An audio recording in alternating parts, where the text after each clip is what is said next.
Happy Saturday here. Of course, hi, guys. Welcome today at the races. Callie Francois here, along with Keith Fustel.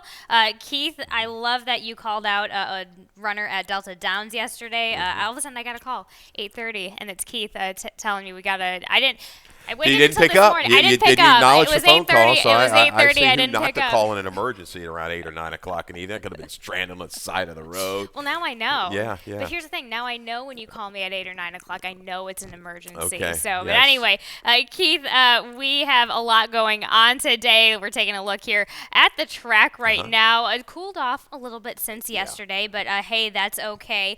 We're still here for some nice winter racing going on. And, of course, race number 1 starts the early pick 5. And not only that, but it starts the early pick 5, but Tim Tulloch has got a ticket lined up for us. Let's take a look at how he plays it. He goes 1, 3, 5 instead of just going for the 1 and 5. He adds the 3 for a little bit of extra security and time to cruise for Jamie Ness, and why not? Race number 2, he goes 3, 4, 8. Those are good horses. Freddie is Stardust, Ziggy, and Uncaptured Storm.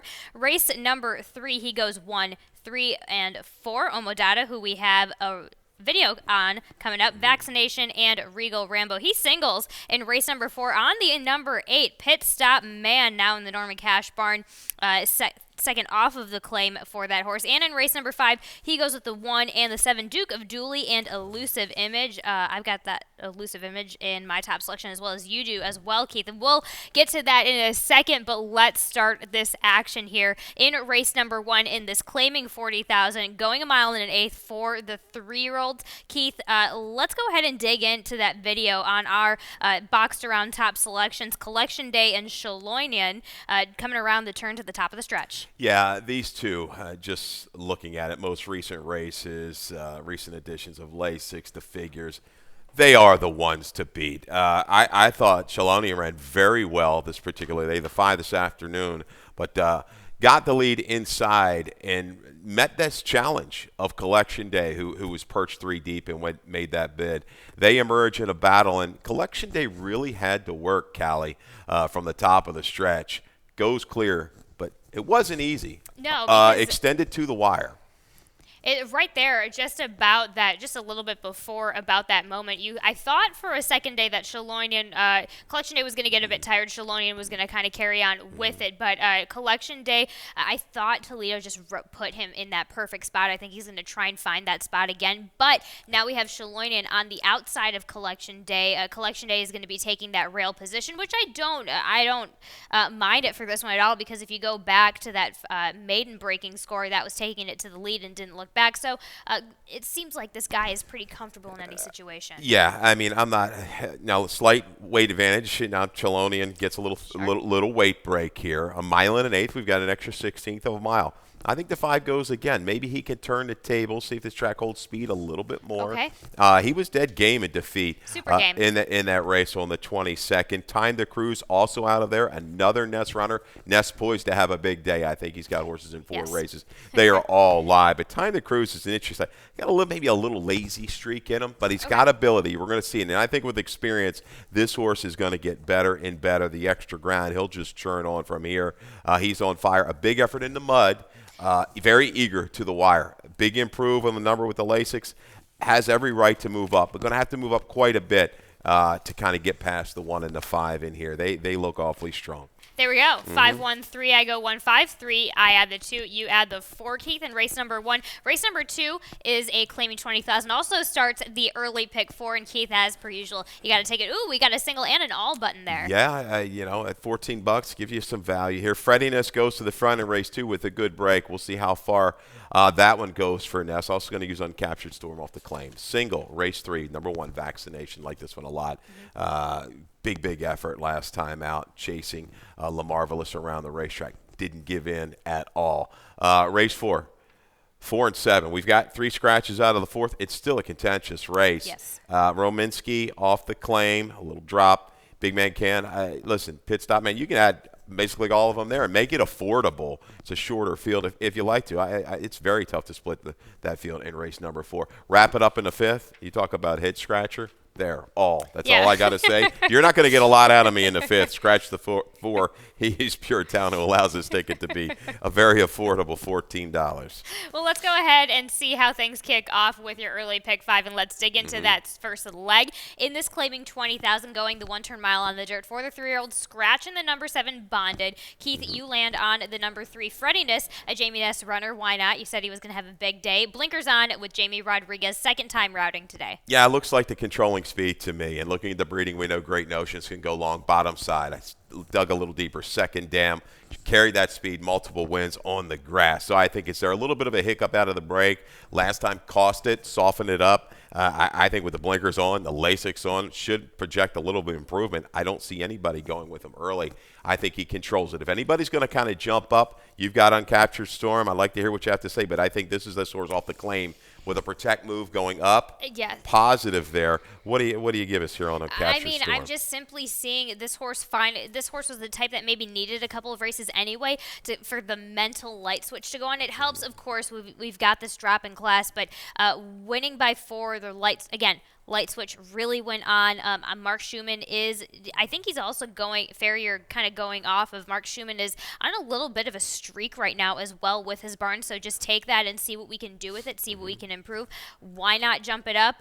This is to me is a little bit, not of a wide open race, but definitely there's a lot that's going to be going on in here. And we have a horse who's comfortable with sitting right off of the pace and just is able to go with it. So to me, it's more, yes, first time against winners and jumping up, but I know we all know that how Anthony Farrier is first off of the layoff, and I think just why not take a stab because that barn's been doing pretty well as well. Yeah, I think with a rider like Boca Chica, he'll be able to put this one into the race a little bit sooner.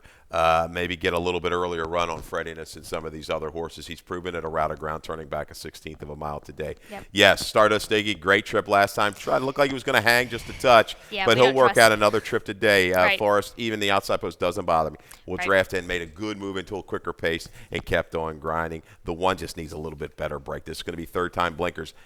Given a clean break, this horse, I don't think, is too far out of it. Goes back and keys up against We Don't Need Roads. Some of the right kind of horses that I saw at Delaware that would seem to be able to travel and run okay. So this one just needs a good start. But I think Freddiness, the road goes through him in race number 2. There we go. Race number 2, the first start of Keith's leg and is the early pick 4. Race number 3 is the second leg. Starts that maiden claiming 45,000, a mile and 1/8 on the dirt for the 3-year-olds. Keith, you've got the number 1 Vaccination. You mentioned this is your single on your ticket for Mike Trombetta, Johan Rosado, a horse that is just by the numbers, visually, mentally, just really improving. And you think that it's going to handle this mile and 1/8 absolutely with no problem. Yeah, this horse had a little bit of a tricky trip, was put to some urging around the turn, had to ease out, work out a move 4 wide, and really gave game chase to La Marvelous, who was coming out of a good race to the wire. This is a half to top line growth. That was a really good horse trained by Kelly Ruby. Ran around here, I think was put up in the Iowa Derby. Really liked the one-turn mile, but I think broke its maiden first time out going 2 turns. So Vaccination with the stamina edge, I believe, over Omadata. And here Omadata maybe a slight edge on numbers, getting the LASIKs. I want to see it stretching out. I know Vaccination is going to give his all every step away. He had a good stride, a good finish that last 3/16 of a mile. He definitely did. You also have Snack underneath. I go with this one on top for the other Michael Trombetta runner. Gets Charlie Marquez. First time route. To me, I thought it was a good improvement first time routing. So I'm taking a look at that second route, which Michael Trombetta, as of late, 7 for 40, 18% with that second time routing. Of course, Swirling Candy, Pure Prize, they're going to help. They're both 14% with their second time routers. So going to help. Nothing outstanding, but I think steady Eddie type. I think Charlie Marquez has a really good handle on this colt. Yeah, Plum, we know that breeding. Dark Hollow, they can handle a route of ground. There's offspring going on back through that line there. Rode the grain of the racetrack on the 21st, a little bit of an outside tinge. Vaccination was inside of that one. All things being equal, Snack, I thought, had an easier go of it. And Vaccination beat him on the square. So let's see. I think Snack has to improve a little bit to turn the tables, but hey, you never know. Sometimes, things do happen. Omadata, video of Omadata. This is one that's going to draw play. I probably should have made Vaccination in favor. I think they're going to be close when it's all said and done with the betting. Last time out, a little bit of trouble out of the gate. You see this broke a step slow. The reason he broke a step slow, Keith, is because his hind end was leaned up against the back of the barriers, and he was spread out a little bit, so didn't get that's why he didn't get the quickest break. Is that something where and you see the trouble here? This horse has a turn of foot, bigger kind of a horse, too, and he's kind of dragging the rider and just wasn't quite settling. But once he kind of gets a little bit relaxed here around the turn, he's going to be able to work out a trip, work between horses. Slight hang late. That concerns me. Breeding doesn't terribly concern me about going long. It's just this stretch out right now, 5.5 to the mile and an eighth. Will he be able to kind of sustain against the likes of Vaccination and Snack? We shall see. But the talent seems to be there. The talent's there. He is pretty even when we get down this stretch, which is why I think it makes sense that – and I don't disagree with you as far as the 5.5 to stretch out of the big distance here. Golden Lad, 18% first-time route is certainly going to help with that, but looking at him as an individual – maybe second-time routing is where I can see this one in my top 2 selections, but I'm with you. Might just need a run at this distance. So just going around first-time route. Yep, first Lasix. That was a good race last time. A bump and run came back. I saw that the other day, Wednesday at Parks. Dead game effort with a 63 buyer. Pride of Peyton, another Keith runner, came back with a good trip with Alvelo and got it done. So Key's up against the right kind, just that concern with his bigger stretch out this afternoon. Let's go to the fourth. That starts the Rainbow Pick 6. Of course, we've got a nice carryover going on. That is just going to be hitting – that's definitely going to be over $7,000 by the time we get to race number 4. But, hey, that's where we're starting right now as of this moment. Race number 4 is that starter optional, and it starts my ticket as well. I go a bit conservative. Again, look at you being friendly to the bettors. 1440. Yeah, look at me. I mean, are you proud? I am. I try, Keith. I'm trying for you. So 4, 6, 8 in race number 4. Despite, as you mentioned, all these scratches, still plenty of talent there in the first leg of the Rainbow Pick 6. Race number 5, 3 deep again, 2, 7, 8. Elusive Image, my top selection as well. Race number 6, 4, and 5, Backstreet Affair and HOV Lane. I go with HOV Lane as my top selection there. Race number 7 is my single in number 5. Severe, of course, you can't go against Severe, especially right now when he is on a roll, the good old war horse. Race number 8, 3, and 5, Tap and Josie Happy Clouds, and 5 and 6 in race number 9, Tap and Glow and Paris, Kentucky for Mikey Girales. So we all know how strong of a stats he's got, but there you go, $14.40 ticket, keeping Keith pretty happy here. And the first leg is race number 4, the starter optional 12.5, going 5.5 on the dirt for the 4-year-olds and up. Scratch the 1 Flaming East, the 3 Lad Needs a Handler, and the number 5 Oxide. Keith, you land on the number 7, Big Man Can, on not on the outside, but for Jose Magna, Dennis Arujo. We're going to take a look at that effort on the 28th of January, Yeah, I thought this was pretty good. And, contested pace up front. Obviously, it's sizzling time. Lad Needs a Handler going quick. It's going to be a quick flow again. Down inside, I thought maybe it was a slight negative this particular afternoon. This horse works off the rail late. He doesn't have that big, sharp run. He's just a steady kind of a goer through the last 3/16 of a mile. But he's willing. I like the fact that he's coming right back to 5.5. So he's shortening it up from 7 to 5.5, maybe a little bit dulled. Maybe he's a little bit sharper.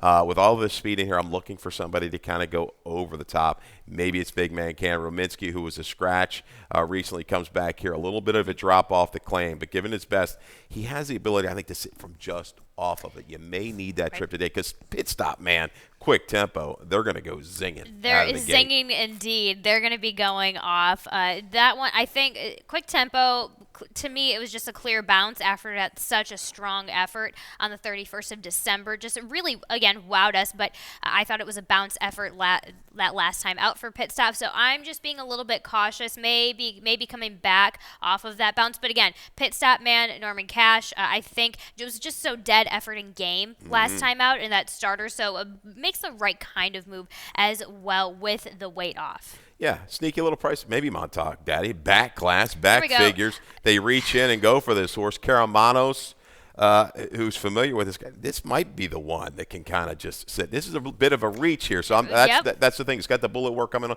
Maybe they figured something out. We shall see. But I did. I raised my eye. Yeah. I kind of raised my eyebrows and thought about putting that horse in my picks, but I was too attracted by the other. So I'm glad you did. There we go. Move. 7-4. Yes. Sorry. 7-4-2-8 for race number 4. Race number 5 is a maiden claiming 20 effort. Scratch the number 4. He's pure talent. You and I both land on Elusive Image for Ricky Silliman and Laurel Glazer. Really light bulb effort last time out, stretching things out on the mud. Yeah, battled through pretty good internals the first quarter, half, and it kind of spurted away. Just couldn't quite hold on, but I thought was willing to the wire on that muddy sealed surface. Looks like the horse maybe I can trust the most because he's got a couple races on the back of the page. To go 3 back was pretty good. So the post is a good draw at 7/8. Spy a little bit of speed if he needs to, and I think he'll bring a finish. Second time blinker, second time LASIK for Ricky Silliman. Another slight protect running for the 20 today instead of the 16. You said it all. What about the horse that you have underneath, the number 8, Danny's Wingster for Carlos Mencia, Jean Novello. DQ'd last time out at Charlestown, but they don't know that they're being TQ'd, so a winning type effort mentally for this colt last time out. Improving type, it looks to me. Another one that might be able to bring a little bit of a move from off the pace. I don't know if he's quite as quick as a horse like Orakovics or a couple of these other horses. Best Choice Baby had it with the blinkers last time. Very unlucky, with that DQ at Charlestown. But comes back today, I think is moving in the right direction. Orakovics back quick. He could be the speed of the speed, though, to me. And I think he drops out of much, much stronger races. Okay, interesting take. I can't wait to see how that shakes up there in race number 5. Race number 6 is a claiming 10,000, which have never won 2, going the 1-turn mile here at Laurel Park for the 4-year-old girls. And up, scratch the number 9, Harper's Due. Keith, you land on the rail horse, Torre Bronca for Hammy Smith. I just took a second look at this horse and I said, hey, especially in this spot, I think this is a wonderful spot. I like a little bit of your price play today. Yeah, hasn't had a whole lot of flow of late. Might get a little bit more today with horses like Backstreet Affair, HOV Lane. Bad Temper, I think, can be early. And even Early Rose with Barbosa, with the style that he brings to the table, the way he likes to kind of send horses into contention. It's a little bit of a guess sometimes with these hammy horses. Exactly. She's certainly capable, close to her best. I think she's going to get the opportunity to show that today with the way this race is going to set up. So you got a strong finisher in Rodriguez, a chance to be able to kind of just steadily advance inside and then try to bring that charge from the final 3/16 of a mile. I like her in here, and I think she'll sneak back up to a little bit better price off of that just dull effort last time. Okay, that was 6-1 on your rail horse. What about the 7, who's 10-1 in your exacta Bad Temper horse, Parker Louis Batista, coming in for the ride. Really nice effort by this whole trio last time out off of a slight break. Yeah, this one shouldn't have gotten off at 70-1. I mean, you go back and look at her race, it's like, how in the world? She almost pulled off an upset. She was up inside of a horse.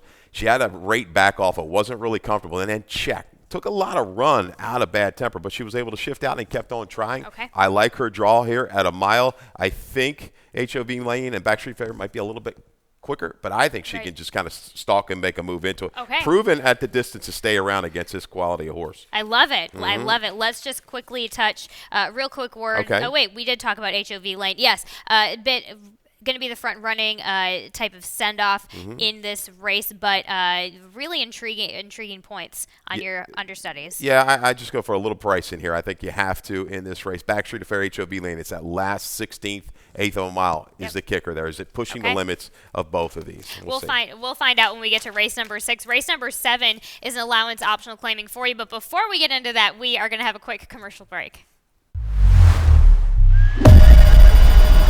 Introducing the first racing tool from Pegasus to Preakness.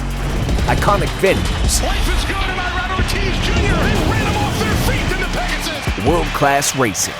Millions at stake. Ron Bauer win the Preakness. New champions will be crowned. Only at first.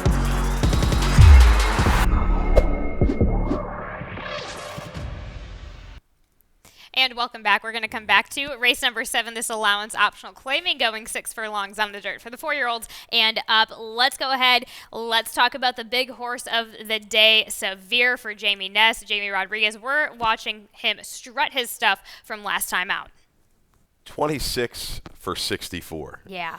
You look up racehorse in the dictionary, this guy is going to show up. There's going to be a big picture of SEVIER, and I just love this ride. He just kind of lets the jock lets these horses go up in front. Says, all right, I'm just going to let this guy do his own thing because he knows what to do. Shifts out and brings a powerful run from the 8th pole home. Just charges away to win by 6. Gaudy race right here. Is he going to be able to come back to it? He shows he can. I mean, this is a guy goes back to 96s on the page. I don't think he's quite there yet at 9 if he's going to come back to that. But look at this. Just doing his thing. Oh, relax. Just loving his job. It's just a game to SEVIER. So I think he's got, again, he won't have to be quite up with a couple of these because I think Jerry's Jim Owls love Josie. They're just quicker from the outside. Right. And I think he can just sit just off of them, bring that punch. Yep. He pin his ears back past the other horses. Then once he's got him, prick him back up and forward like he did last time out. But let's get to a couple of other horses in the field. Like Al loves Josie. You love Al.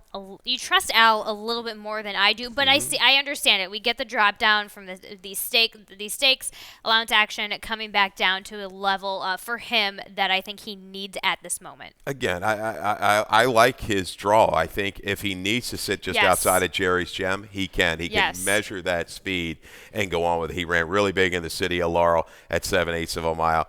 Just maybe a shade of just off form last time out. That was a pretty good field that he faced. So he comes back, gets a little bit of relief. A good break, and I think he's hounding Jerry's Gem. This is the acid test. 4 horses won, 1, 2, 3, 4 in a row, right? Yes. He's quick. We know he's really quick, but can he sustain when these horses come breathing down his throat about the quarter pole? Because I think he's going to have to brace for a series challenge this afternoon. It's a different type of horse. We'll see what he is today here for Barbosa and Dilla DeVico. You worded it well. There we go. Keith Fusel goes 5-7-6-1. I go 5-6-2-7 there in that nice, hotly contested race that we've got going on in race number 7. Race number 8 is an allowance optional claiming 62.5, our feature race of the day, going 6 furlongs on the dirt for the 3-year-old fillies. And you land on the number 1 Liquidator, which Linda Albert ties Sly Pustina. Yeah. I love this move. This is the second try at this level today for this one. That's a big thing. And every time, what I've noticed that you try this one at an up level, maybe needs a start, but then you try again, has it figured out amongst the field that she's in. Yeah, I like this spot for her turning back in distance. Was a little keen and rushed up last time, and that was the downfall for Liquidator. I still think this is a filly that can handle a mile given the right circumstances. She just wasn't given the right kind of go last time out. She's not as quick nearly as Estrada coming in from Charlestown, who's going to zip away and even tap in Josie, but her 2-back try allowed her to just kind of relax and make that steady progression. You got the was it grind I've got in there, and I think that's what you're going to see for her today. Save some ground, find a trip from the quarter pole, but I like her finish as she's going to bring 3rd-time Lasix on a barn that's doing well right now. Linda Albert runners are running quite well. They're holding form. Happy Clouds will be could be the favorite between her and Tappin' Josie. Right. She did ride the wave of the racetrack last time, 28th, 4 to 5 wide, but I tell you what, off the claim. We had her this day, shorter price. She's going to be a shorter price today, but man, this was a big effort. Larimore getting a little pressure. Maserati, she kind of got the right kind of flow. But when we dole out the eager comment, you got to go back and look at these horses again because that means they are in deadly form. And Farrier has got her right. He might have stole one here for 20. Or 12-5. We're going to see. Yeah, exactly. Yep. Well, this is a move that he's made. This is a move that he's making currently with the horse earlier today in the second. I believe we talked about this. What race was? Let me scroll real quick. Okay. In that claiming 20. We'll get to it. But. Let's go ahead. Let's go ahead and get to the task at hand. Sorry, I was getting Uncaptured Storm. There we go. There Thank you. Uncaptured Storm there. But now in race number 8, we see him. He's done the route with this one already in race number 8, just stepping it up a little bit from that 20 all the way to the 62.5. So bit of a bit of a stretch. I understand the horse will be taking some money, but just because it's such a big jump like that, I'm just going to wait just like you will, presumably. But let's talk about the number 3, Tappin' Josie, a claim off of Brittany Russell, who claimed this one off of Rob. Now in Horacio DePaz's barn, gets Kevin Gomez. A really stunning finish last time out. DePaz is getting this horse at the right time. A wild ride for Gomez. Swerved at the 16th pole. You don't know what you're going to get from this girl, right? Right. Popular claim 2 out of the last 3. She's got speed. She's got the ability to sit just off of it. I think she'll let Strida go. The 6, she'll go in the attack mode early, probably about the 3/8, try to get the jump on Happy Clouds, because I think she's got a little bit more positional speed in that number. That was a little bit better than that 54. That was a slower track on the 20th. But yeah, I'll key around Liquidator. I still think she'll go away, go off at a fairly fair price. I love it. Keith Fusel goes with Liquidator, the number 1, and then 5-3-2 there in race number 8. Race number 9 is a claiming 25,000, which have never won 2, going 7 furlongs for the fillies and mares 4 years old and up. Keith, you have the number 5. You go with the Mikey Juralis, Paris, Kentucky, with Angel Cruz. This is first off of a claim. Again, we're going to keep saying this until the cows come home. Short but strong stats in the Juralis barn, especially first after a layoff. He doesn't run a slew of horses, and I mean, lately, with the last 3 years, I've got him 4 for 10 first off a claim, 6 for 10 in the money with an ROI over $2, so that's good. Comes out of like a triple key race, surface that it looked like he may not have cared for at Turfway Park. So in a slight drop, has the bottom on it, no doubt, and has the ability to kind of, I think, lay within range against this group and bring a finish. The 3-back try, really good when breaking the maiden. That horse that he beat, she's come back, or that she came back and has won 2 races by open lengths. I think 1 down at the fairgrounds. There we go. Okay, so Keith Fusel goes 5-3-6-2. I go 6-5-3-2 in our nightcap. Let's go ahead, get to the lightning round, where we're going to dig in on Keith's best bet and value play. Okay. And how do we have it, Keith? Yeah, best bet comes kind of early. Trombi, come on, Trombi. Vaccination, 3rd race, number 1 against, back out a little bit further, 1 mile and 1/8. Just love the finish and the game that this one displayed last time out, chasing La Marvelous to the wire. Value play, 4th race. All right, just one more. The 7, Big Man Can. Again, coming back again at 5.5 is going to be the key. I think he'll keep him a little bit closer. Was down on the dead inside for a long way last time out. Plenty of speed to target. May not quite get there, but I think he'll make a charge into it to get the exact. There you go. You have it. Listen up. This guy next to me has been giving some pretty good prices, whether it's underneath, whether it's on top. So rewind if you're watching on YouTube, and be sure to see what Keith's got going on here for Saturday racing. Let's talk about what's going on for 2023 so far as who is on top. Of course, J. Ron Barbosa still getting after it. Rodriguez, 7 behind him, but Angel Cruz right behind Jamie. Yeah, I mean, like I say, Barbosa, he's going to lead the way riding the bug to his advantage, but he's one I don't really worry about when he loses the bug. I think the talent's there. He's just going to be just fine. Rodriguez, all capable riders behind him. Cruz, and like I said, I've mentioned a couple times, I hate to keep her, but Alvello, he's given some good rides too. So this jockey colony is tough. deep. This is a very tough jockey colony. Also, of course, Toledo is going to be there. We have let's just come up with a stakes day for Toledo. Just win 4 in a stakes cake, because that's kind of how he shines, rolls. right? That's where he shines. Yeah, and then Humphrey just losing his apprenticeship earlier this year, and is still going strong. So hitting the top 5 leaderboard, which is great for him to start off 2023. Brittany Russell and Ness. Here we go. 12 tied for 12 wins together. You mentioned earlier Ness probably going to have a pretty good day today. Yeah, Ness. They both are live. I think Russell has runners in 3 races, Ness in 4. And both going to take plenty of play in those. And that should be a tight race. Yes. There we go. There are trainers standing so far for 2023. Got an interesting card coming up, and we're going to head on over to Dave Rodman for some changes and scratches on that card. All right, good luck.